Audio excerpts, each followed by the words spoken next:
लेकिन आपकी जिम्मेदारी यह है, आपका काम यह है कि आपके बीच में, आपके शहर में, आपके आसपास, इस पूरे हिंदुस्तान में 500 से ज्यादा कश्मीर बन चुके हैं। इसके लिए सेना, इसके लिए फौज, इसके सरकारों को दोष मत दें। मैं आज भी मानता हूं कि जिस देश का समाज जागृत होता है, जिस देश का समाज अलर्ट होता है, उस देश की सरकार भी बड़ी अलर्ट हो जाती है।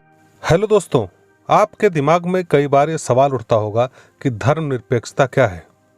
आखिर क्या ऐसी जरूरत आ पड़ी जिससे इंदिरा गांधी इसे संविधान में शामिल करने के लिए मजबूर हो गईं?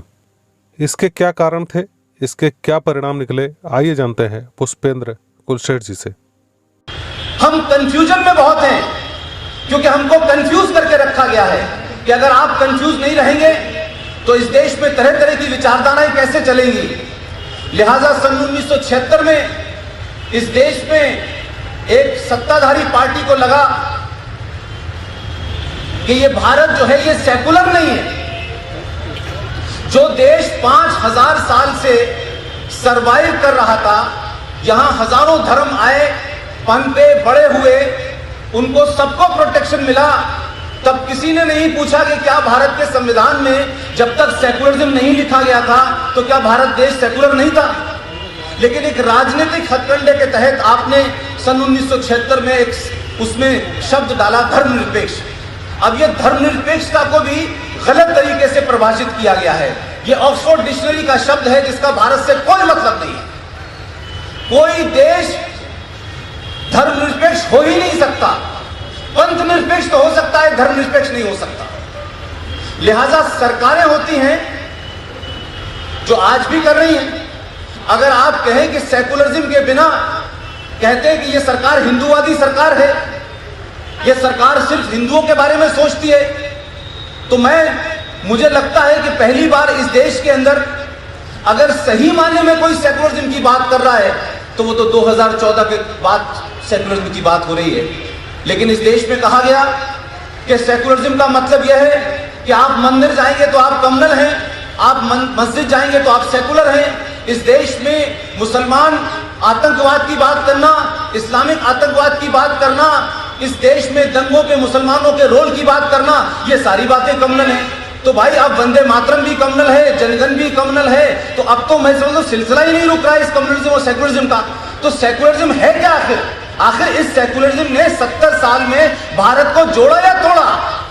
हम तो लगातार विचारधाराओं पे देख रहे हैं, ये देश टूट रहा है, भाषा के नाम पे टूट रहा है, वोट के लिए आपने राज्यों को बांट दिया, तो फिर ये सेकुलरिज्म की जरूरत क्या थी?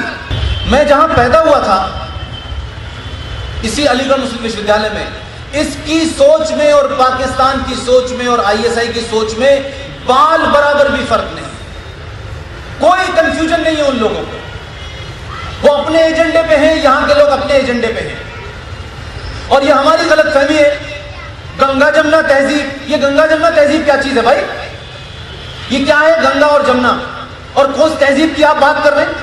ये किस भाईचारे की बात कर रहे हैं जिसमें भाई वो होता है, चार आप हो जाते हैं? और जब तक आप चारा बने रहते हैं तब तक तो ठीक है, और जब आप भाई होने की कोशिश करते हैं तो कहते हैं इस देश में इंटॉलरेंस बढ़ गया है, इस देश में हिंदू आतंकवाद हो रहा है, इस देश में हिंदू कम्युनिज्म बढ़ रहा है। तो भाई हम पिटते रहे तो सेकुलर, और आपको पलट के कोई पीट दे तो मोदी कम्युनल है। तो सवाल यह है भाई कि हम कितने समय तक 5000 साल पुरानी सभ्यता के DNA के साथ जीते रहेंगे?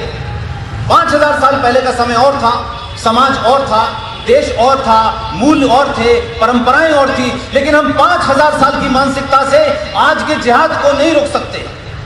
उसके लिए आज का वेपन इकट्ठा करना पड़ेगा, उससे जवाब देना पड़ेगा। भारतीय समाज आतंकवाद आतंकवाद आतंकवाद, इस फ्रॉड को माफ कीजिएगा, भारत के हिंदुओं ने फैलाने में बड़ा रोल प्ले किया है। सियासी पार्टियों ने अपनी जरूरत के लिए इस फ्रॉड, इस नैरेटिव को खूब फैलाया है कि आतंकवाद का कोई धर्म नहीं होता। इस देश में हर पार्टी ने किया है, और सिर्फ इसलिए कि देखिए साहब हमारा वोट बैंक है, हमें मिलजुल के रहना है, ये कह के कि आपने एक गलत नैरेटिव को इस कौम के ऊपर थोप दिया। लेकिन वही लोग, इन्होंने 2 घंटे नहीं लगाए, 2 लोगों को गलत तरीके से कहां से पकड़ा, सही पकड़ा, कोर्ट ने उन्हें छोड़ा है, जमानत दी है, ये अलग बात है। लेकिन 2 लोगों को पकड़ा और पूरे देश में नैरेटिव फैल गया हिंदू आतंकवाद का। हिंदू आतंकवाद है सब। लेकिन इस देश में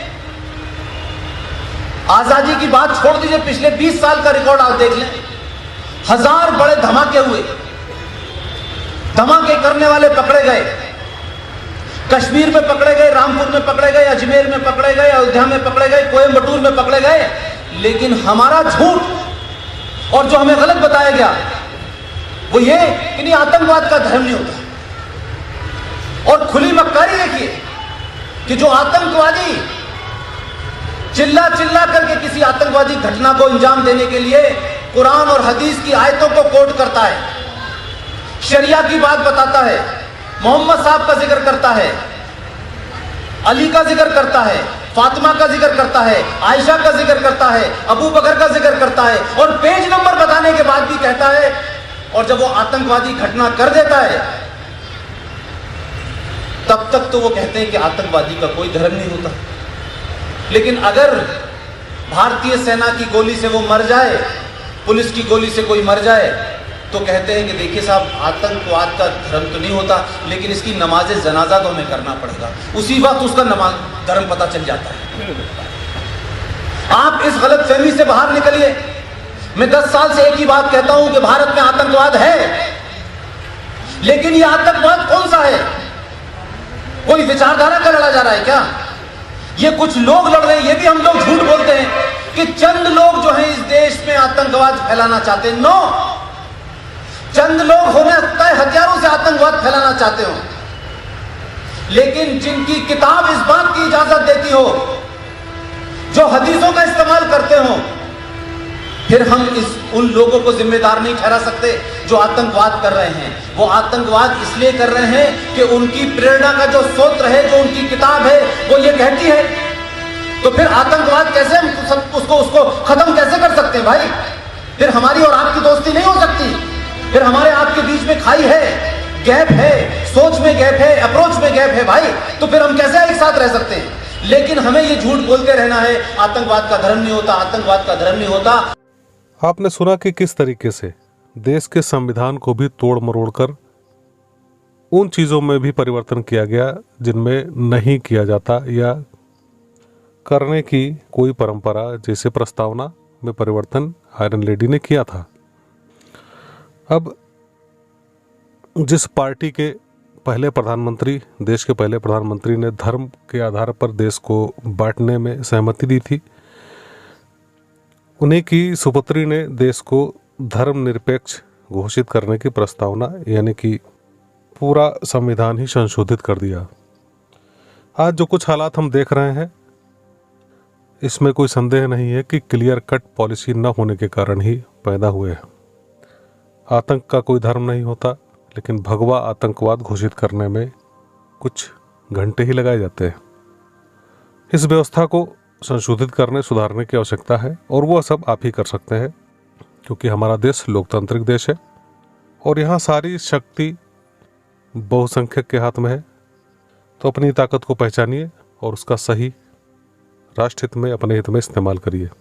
आपने पुष्पेन जी को सुना, आप उनके विचारों को चाहते हैं कि ज़्यादा से ज़्यादा लोग सुने और राष्ट्र हित में प्रेरित हो, तो हमारे चैनल को कम से कम 2 लोगों तक जरूर शेयर कर दिया करें।